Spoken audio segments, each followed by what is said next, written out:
today's episode mga idol, tayo po ay magbumukbang muli ng gulay mga idol. Ito po ay lutong Ilocano. Dahil nandito tayo sa probinsya mga idol, tayo ay magbumukbang ng gulay.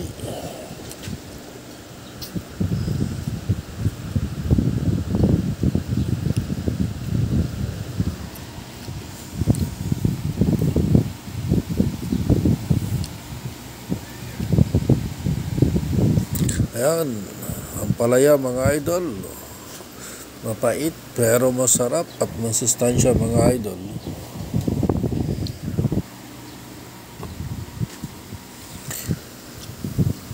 Gulay.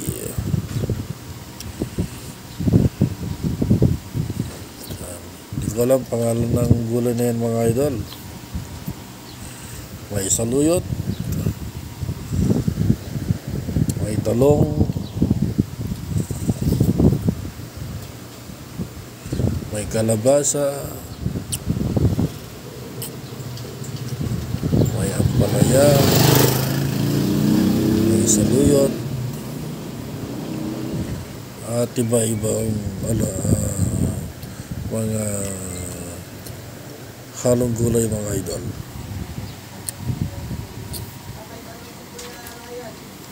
Sa madaling salita, ang ganitong luto mga idol ay tawag sa amin ay pakbet.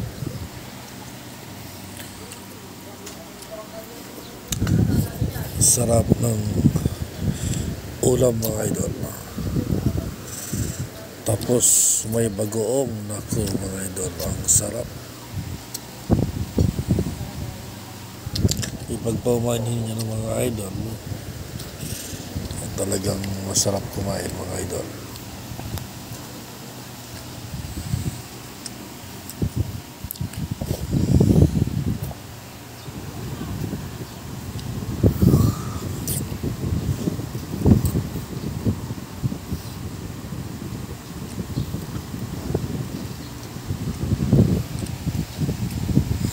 Maraming salamat mga idol sa mga patuloy na panonood sa aking vlog mga idol.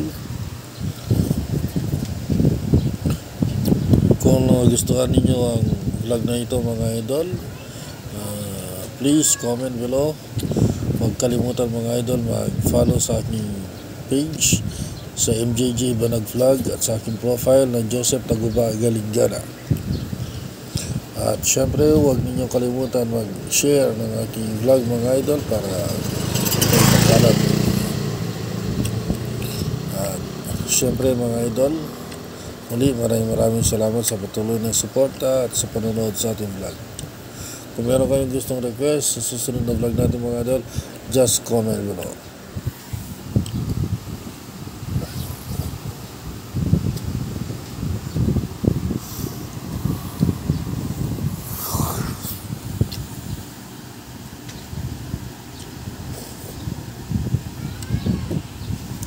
Ganyan lang talaga mga idol, kapag nandito tayo sa probinsya ay medyo sinusulit natin mga idol ang kumain ng mga gulay, dahil alam naman natin na nandito lang ang mga fresh na gulay mga idol.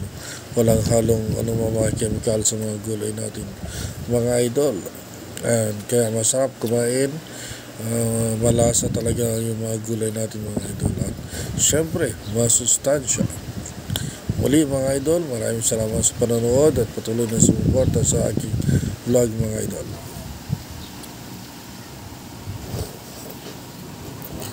At muli mga idol, iniling ko na kayo ay mag-share sa ating mga vlog mga idol. Salamat.